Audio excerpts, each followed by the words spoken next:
Check Point ReelTalk, a podcast for security folks who want less FUD and more FUN. In each episode, we'll have lighthearted conversations about security, people, processes, and technology as we react to how they're portrayed in film and TV. We'll bring in experts from inside and outside Check Point to break it down. What was accurate? What wasn't? And what can you apply to real-world cyber events? On today's episode, host Syya Yasotornrat, Check Point Head of Engineering East US, Mark Ostrowski, and Atlantic Data Security Cybersecurity Evangelist, Eric Anderson, react to the movies Oceans 8 and 13. Good morning, good afternoon, and good evening. Welcome back to Check Point ReelTalk, where we check out some movies, TV shows, and we decide, hey, is it real? Not real? Is it possible? Probable? And this week, we are super excited because we are doing something slightly different. We're looking at two different scenes from the movie Oceans 8 and Oceans 13. So if you're a big fan of the Oceans franchise, I think you'll know why we picked these certain scenes. There was a ton to choose from. So I know, because we did our little prep call together, we could do this forever, but I had to limit down to two because they do talk a lot. So those people I'm referencing, Mark and Eric, welcome to Check Point ReelTalk. Hey, how's it going? All right, now's not the time to be shy, you two, because we have a lot to talk about. We do. So, okay, full disclosure, yet again, isn't it the funniest thing? I say this every episode, and I'm starting to... I used to think I was like a pop culture reference person, but I have not seen an Oceans movie. Yeah. Well, I was saying, I opened when we talked earlier, I love the Oceans movies. I mean, I'm a junkie. There's only a few genre of movies that I like. I've probably seen these movies every holiday weekend because they play them over and over and over again. So I've seen them hundreds of times probably. Wait. I just like movies in general. So when there's a franchise that's all decent, I'll jump onto it. I won't watch franchise over and over, but certain movies I definitely do. And these I've seen a couple times now. So this is a family-friendly holiday movie for all? Franchise? I think so. Yeah, kind of. Yeah. Who'd have thunk? Okay, well, look, I know the 1960s version was like, it was an excuse for the Rat Pack to film in Vegas, right? Was that basically the gist of it, like for them to party out there? It seems like it, yeah. Yeah. 2 months of filming, probably. Oh, yeah. I mean, I wonder how it was financed to some degree by those in Vegas, too, to be like, hey, come on out to the desert. Well, they used real casinos. They didn't protect the names of the innocent. There were 5 actual casinos, 4 of which I think still exist. Oh, wow. Well, those they were owned by the mob back then. I think they were blatant about it, too, weren't they? Like, this is a mob-owned joint. Like, you don't mess around. I think so. I think they were kind of instilling in viewers that don't try to do this. Don't do this at home. We're professionals. Leave it to. Well, I was watching some scenes from the 60s, which didn't make the cut, guys. So highly recommend it. Everyone will want to watch it. You should check it out. But there was like the heist scene clip that I saw, and I thought it was really interesting because for that one they actually cut the power, so they actually affected the grid. But they did it old school style, which is they literally knocked down a power like. Explosives. Thing, right? Okay, so let's fast forward. Help me understand real quick. So there's Oceans 8 and Oceans 13. I saw Oceans 8 clip first, which I thought was fascinating because I think it's the later movie, right? It's the women. Yeah. No, it's a women's heist. The most recent. Yeah, and that's what's kind of crazy. When you look at the franchise, I mean, Oceans 13 was 2007. I mean, that's like not like yesterday. Right. So like 11 and 12 are, obviously even older, but, 8 obviously being the most recent. So probably the most, I don't know, Eric, would you agree? Probably the most, if you're thinking about IT and hacking and technology, it's probably the most up to date because 2007 was 2007. I mean, it's a little bit ago. Well, I think if you look at the whole 5 movie franchise, they've gotten progressively more tech. Yeah. Obviously, I mean the one that most of us know where Clooney took over for Frank Sinatra in the Danny Ocean role in 2001, I think was that Ocean's 11 most of us were introduced with. Very low technology involvement. Just a little bit. They refer to some things here, but they're not using computers to break into the casinos. Well, that's not how you would have done it 20 years ago. Slightly off topic, but even Ocean's 11, that scene where they tap the Ethernet cable to intercept like the video, they pick up a handheld TV with an antenna. I mean, it's like, because you get thinking. And it's a little device about this big that just, vampires onto a Cat 5 cable. Crazy. I mean, that's instant video feeds. Well, that would be like the physical form of man in the middle, though, wouldn't it? Like literally be? Like literally would be that. And I think it's funny how, I mean, again, if you think about the timing on that was a long time ago, right? So like, it's interesting to see how the technology evolved, and then how we ended up at Ocean's 13 was interesting as well. Because it's starting to push that envelope of, like, they talked about AI right in the first scene, right? Like almost the first couple of scenes. So it's interesting. Yeah. But in 13, as we'll see, there's actually a very good example of a very realistic breach. Yeah. With one or two little things that aren't so real. But in general, it's much more true to form, because people are smarter. Yeah. People, even average consumer that isn't in this industry, knows more and knows when Hollywood is being Hollywood. Yeah. Super interesting. Yeah, no, I like the way, I've always felt like Hollywood and technology, they do go hand in hand in a lot of ways, right? Like, you think of Hollywood as being entertaining, but they offer a lot of vision, a lot of visionary stuff that probably already exists. I mean, to a large degree, is already discussed. I would like to think there are some futurists out there that have already discussed it, but the fact that Hollywood puts like pen to paper and puts it on camera, does it on camera even like exist anymore? Because isn't everything on digital camera? I mean, not film. I don't know. Is anything filmed on film anymore? Yeah, it's a good. Not much. Not a lot. I mean, it probably becomes like a niche thing, right? Like we're going to film on film. Right. Well, you get Christopher Nolan and his big productions without special effects that he likes, the big film, and it still does things that digital can't. Kind of unrelated to what we're going to talk about, but even like when you go to technology, we talked about blowing up something like in the original movie, and then in the course of the Ocean's franchise, you've got like magnetrons, you've got EMPs, like you're right. Hollywood kind of throws these things that actually exist. But does it really work like that in real life? Can you back up a van with an EMP and knock out Vegas? Maybe. I don't know. But so it's fun to actually see how they portray it on TV. You take a little artistic license, but to your point earlier, even prior to Hollywood, it was in science fiction novels. Would drive technology and invent things that didn't exist, and then eventually you look back and say, "Wow, Bradbury predicted this." Yeah, and to geek out for a second, I mean, AI. Think about the reality of generative AI. We're only like 11 months into it.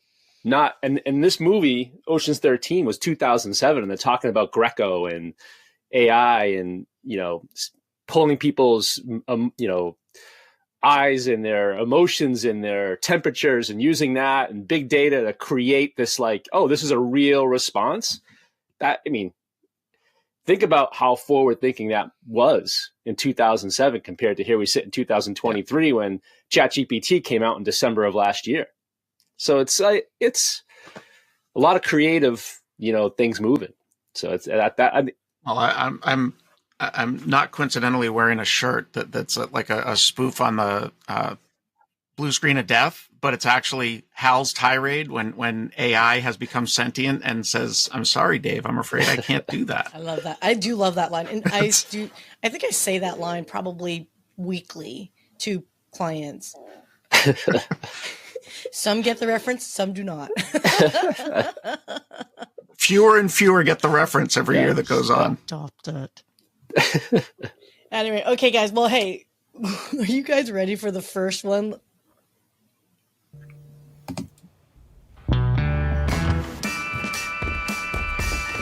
So sorry, sir. I tried to stop him. Not your fault, sweetheart. You can't stop a man who jumped 36 greyhounds end to end. It's all right, Lucy. Oh, is that like Evil Knievel guy? Mr. Bank, do you know what Chuck Berry said every night before counting 1, 2, 3, 4?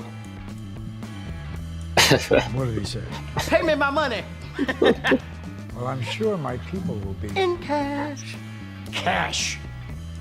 You've already been wired the money. Mr. Bang, this is Offender Road's moment. You in yet? Why do I feel like Yeah, this is the best part. So these are the hacker guys. Oh, okay. Miss Bang, listen, all due respect, sir. You got a job tomorrow, running this place. You go to work every day. Oh, yawn. I make one phone call. I get Sean White, Travis Pastrana, 5 of their buddies here before midnight, doing heel clickers and lazy boys up the back of the building. Yes. If your audience wants to see a bunch of long hairs riding rice rockets, but I'm talking about heavy bikes, sir. This is heavy bike. Fender Rhodes is I'm a goddamn American icon. Don't change it that much. Keep the structure. I'm trying to make you taller. You want to be taller? I'm a midget in 34 states. An animal in the other 34. 24, 22. This is a night people will talk about as long as there's a Las Vegas. And when they're talking about it, they'll either be talking about you or they won't. Now, that's your choice. Mr. Bang, can I just say one more thing?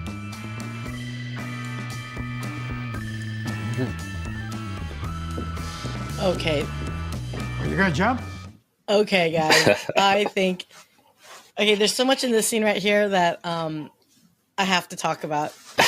Number one, what was he downloading something, or they just got into his machine like some RDP style? Was the Al Pacino character? Mr. Bank. Yeah. It was actually illegally tapped into the FBI's database for his own security purposes. So he was already breaking the law to set it up. And they knew this. So they knew he would go verifying the identities of these potential perpetrators. And they needed to help make sure that he couldn't identify them. So Cheadle went in with a great distraction while they, in great Hollywood fashion, pan to the keyboard, right? And then they're in there starting to like change the visuals live, and on the FBI database remotely from that's the part, it goes back to what we just talked about, like that generative AI has only been around for X number of years. Certainly, I mean, Eric, I don't know, in 2007, I don't think it was really even talked about. It probably existed, but wasn't talked about. And here we are in 2007, changing faces live on a remote session on a hacked FBI communication. I mean, that's the part that with the keyboard. He wasn't using the mouse to like drag the hair to change the size. It was all keyboard to quickly look at your modify their faces. Your observations of that is really funny, because I was just thinking in 2007. I'm just thinking, what's that one? Tomb Raider was still very much like that wonky, almost like Minecraft level. Like it was starting to get a little bit better, but it was not nowhere near of these morphing faces that you guys are talking about. Yeah. I mean, gosh, the CGI even was still kind of really infancy level, wasn't it? Still like 2007. Well, at least what it could do quickly. Even when you were generating movies with CGI, it was taking, hours to generate a couple seconds of a scene. Yeah. And that's the part that, again, when you go backwards 15, whatever number of years, like here we are in a time in 2023 where you could use generative AI to change faces and features, but to do that live and to do that with a keyboard and to do that remotely, I mean, going back to 2007, it's outrageous. But again, the vision that we just talked about in Hollywood, I mean, that it's becoming more and more reality as we kind of go through the years. But it's a great scene. It's a great scene. Okay, so well, I think they key on things that they know might be possible or are possible to some small degree, and they just exaggerate and expand it. And they make it pretty. Yep. You have to. And it furthers a narrative. I'm catching what you're pitching, guys. But again, I need to understand from a reality perspective, because it's been I've been out of the cybersecurity game for many decades, if you will. But but not tech, just to clarify. You don't have to be dangerous. But the idea that you're RDPing into this remote, this laptop, and you're doing a session, I guess you could see what they're doing because it's on your desktop that they're keying into, right? Yep. But is it really an RDP, or is it they hacked into his laptop that's hacking into the FBI? They didn't go into FBI directly, correct? So it's like tunnel Correct. within a tunnel within another tunnel. I mean, that's just fantastical. Like, how could you possibly? Is it showing that fundamental weakness where that's the weakest link and that's it? Is that still a problem in cybersecurity today, or is that not possible? Definitely. Yeah. Definitely. And yet it wasn't that bank had legitimate access. Bank had illegal access, but they knew that. So they piggybacked over his access. He was the weakest link because, in truth, if he was able to somehow get access, they could have probably done the same thing, but it was more interesting to show them hacking bank instead of hacking the FBI. And think about all the layers that we know, Eric, in cybersecurity. Think about the casino itself, what they have in place, right? Firewalls and threat prevention, and then on the endpoints, and then think of all the infrastructure that literally Hollywood bypassed for a scene in like 10 seconds, right? Like, because right prior to that scene, they're not doing this hack or this remote RDP session. They're doing something else, and all of a sudden the laptop comes up, and they're already in. So think about all those layers of cybersecurity that were bypassed: authentication and intrusion prevention and endpoint and the gateway itself. Are they coming in remotely? Because actually, we're coming in from a tunnel, right, underground, which is another thing you don't even think about.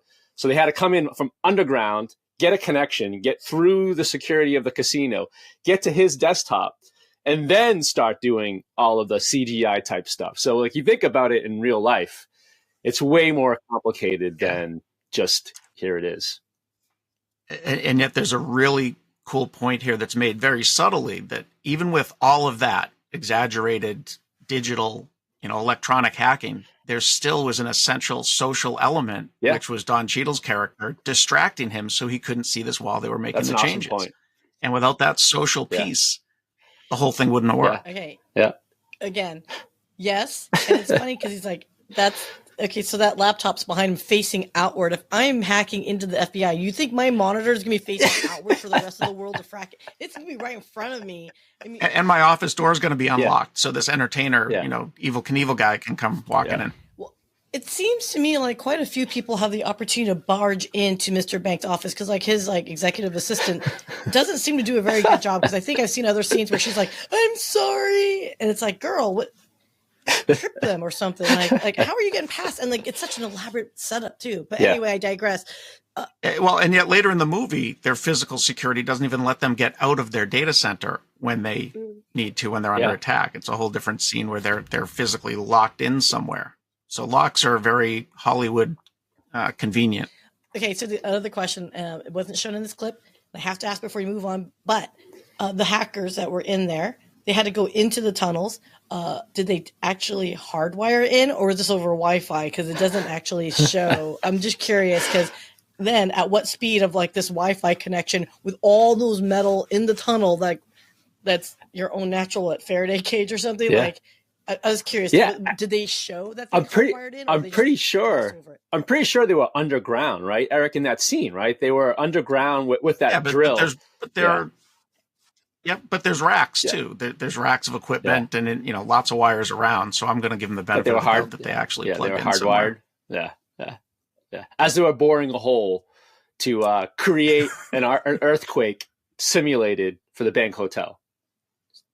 Totally realistic. Well, never mind. There's other scenes where they rig slot machines easily. Somehow they very easily rig slot machines to hit a progressive. And yet that's not the easiest way to steal the casino's money. It's drilling underground and EMPs and other fun things. Yeah. Magnetrons. I mean, you can hack into a slot machine though, right? As long as everything's got an IP address, I'm assuming everything's vulnerable and up for potential hacking. No? Yeah, I mean, I think if it was that easy, everyone would do it. Well, I think it goes back to what we talked about before. Like in reality, I'm sure you treat casino slot machines like critical infrastructure. It's not going to be something that's going to be accessible by everybody.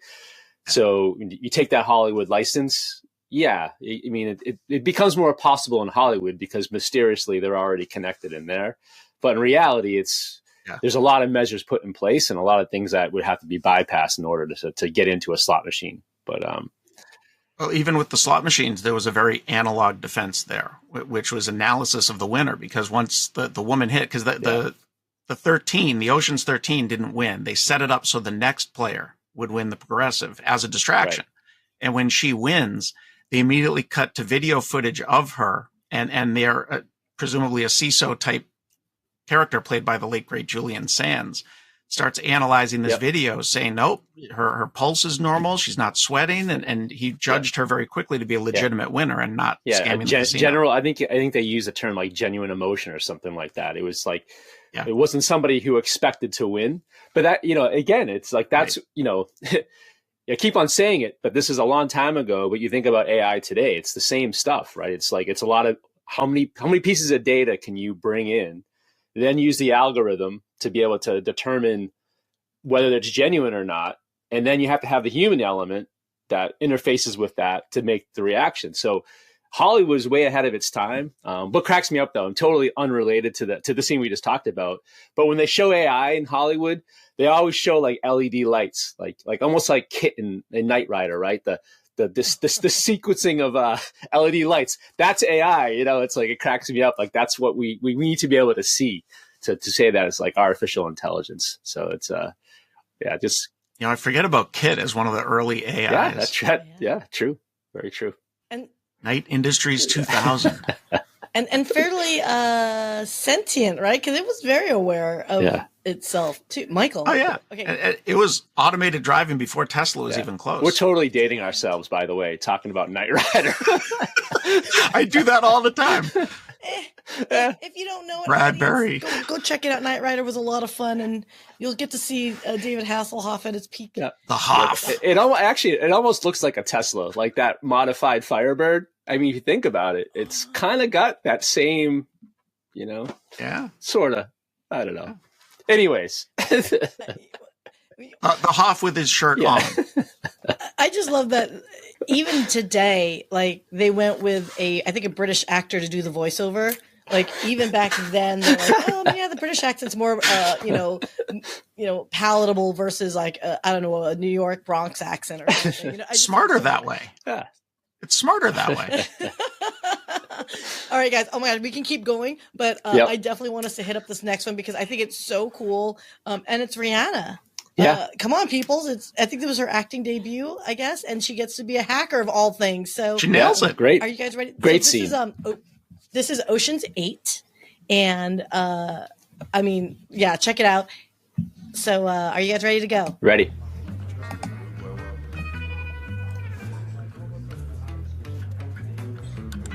She's in a coffee, or she's in a bar? She's in a bar. Yeah. Oh, yes. I love the realism of this. They're actually showing the true anatomy of a breach is let's find a target, find someone who might have access we need, then stalk them on socials. I mean, these are things we talk about all the time. Like, this is what we warn people not to do, is to give too much information on public pages, because it just turns into a bad situation when you're targeted. Yeah. Oh my gosh. Yeah. And I love the stickers on the laptop. I love that. I love hackers always have stickers on the laptop. Yes. If you want to go incognito and not be identified as a hacker, just go with a clean laptop.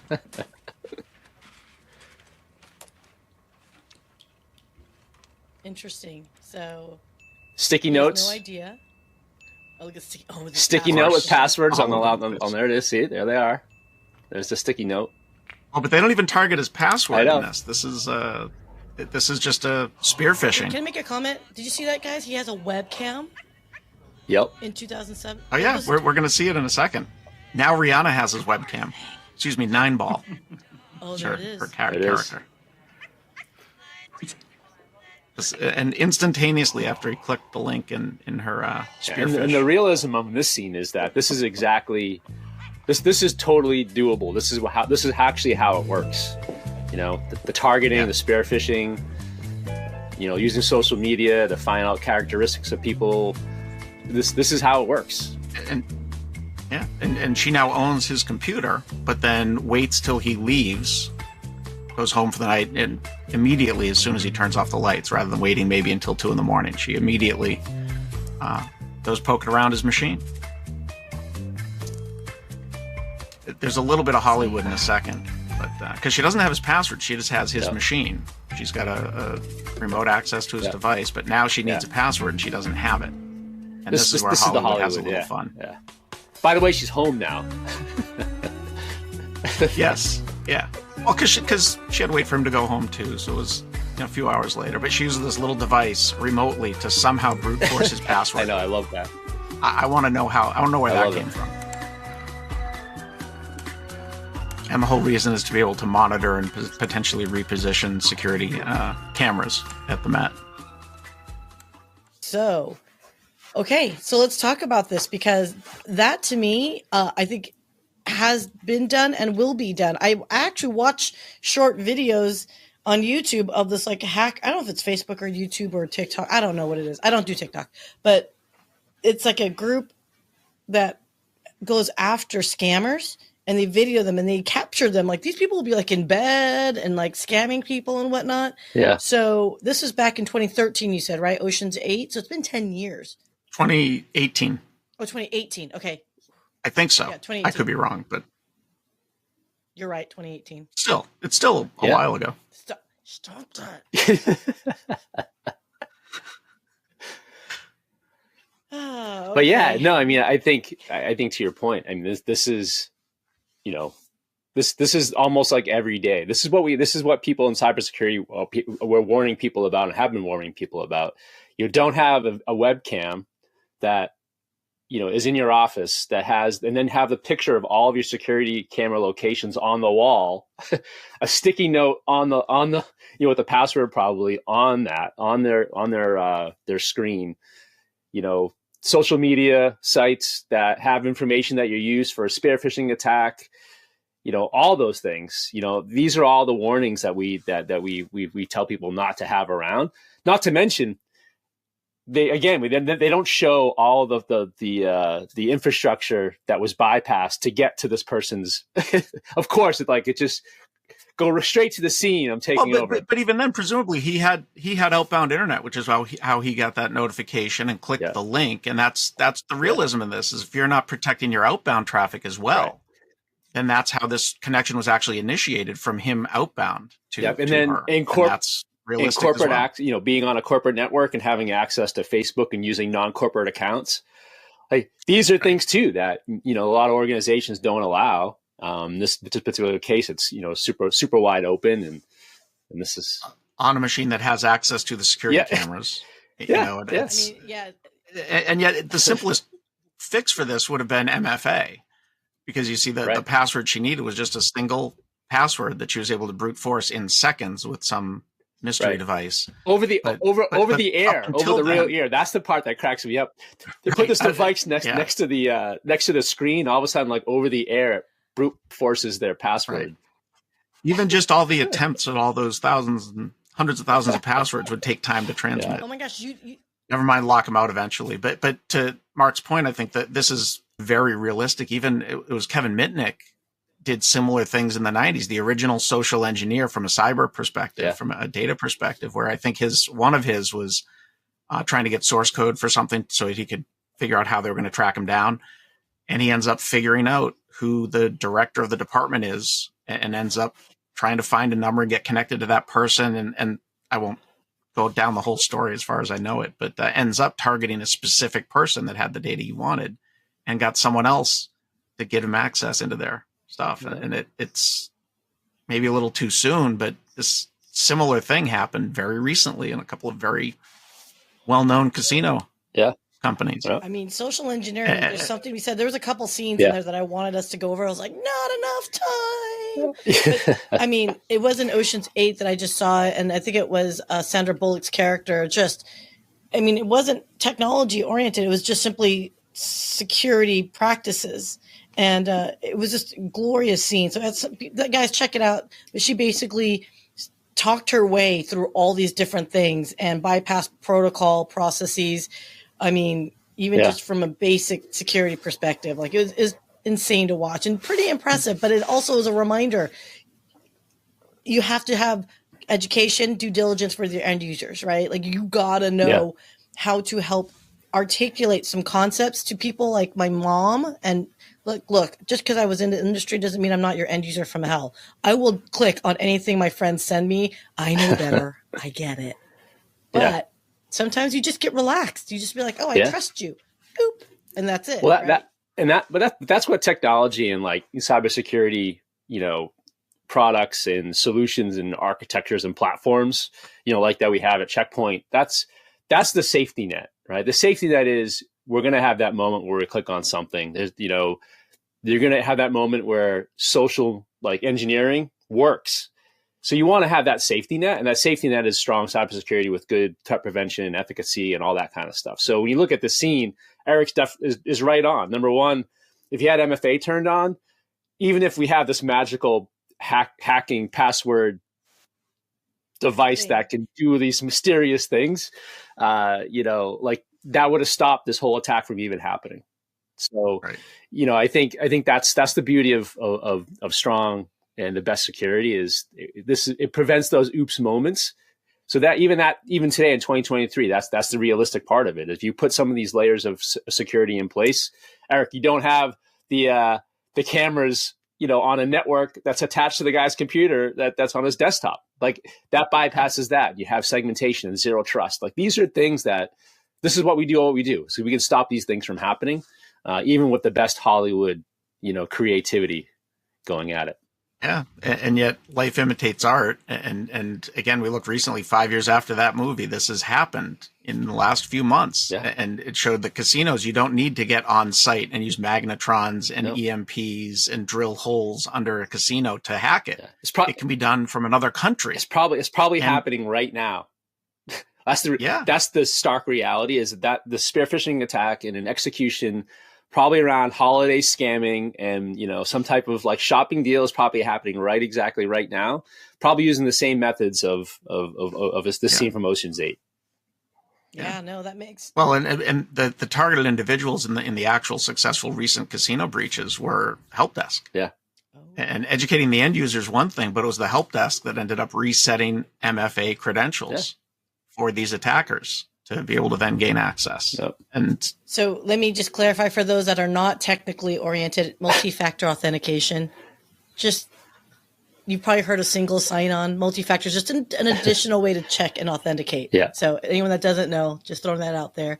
So guys, I knew this would be a lot of fun. And if you guys want to come back, please, I'd love to have you guys come back because clearly it wasn't even the tip of the iceberg. It was like a needle point. I mean, Ocean's franchise, I can see why you guys got into it. So if I may, because we have to go on a scale of 1 to 10, guys, based on the 2 clips of the 2 different movies that we saw, how realistic do you think the Ocean's franchise is to technology?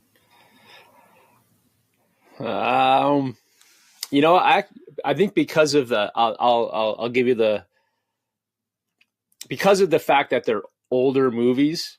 And now we're sitting here, in 2023. I'll give them like a strong 8, 7.5, just because of I think, what they were trying to portray, many, many years ago. Today is more of a reality than it would have been in 2000 in the early 2000s. So I'll give them a 7.5 out of 10. Of course, 7.5. You technical people. Yeah, I think I could. I hear you, and I mostly agree. But I think there's so much license taken with unrealistic stuff that it brings it down a little bit more for me. There's a couple of pieces that are very realistic, but I'll only go 7. I thought you were going to give me 6 3/4. 6.75. You guys, I'll go with an irrational number instead. Yeah.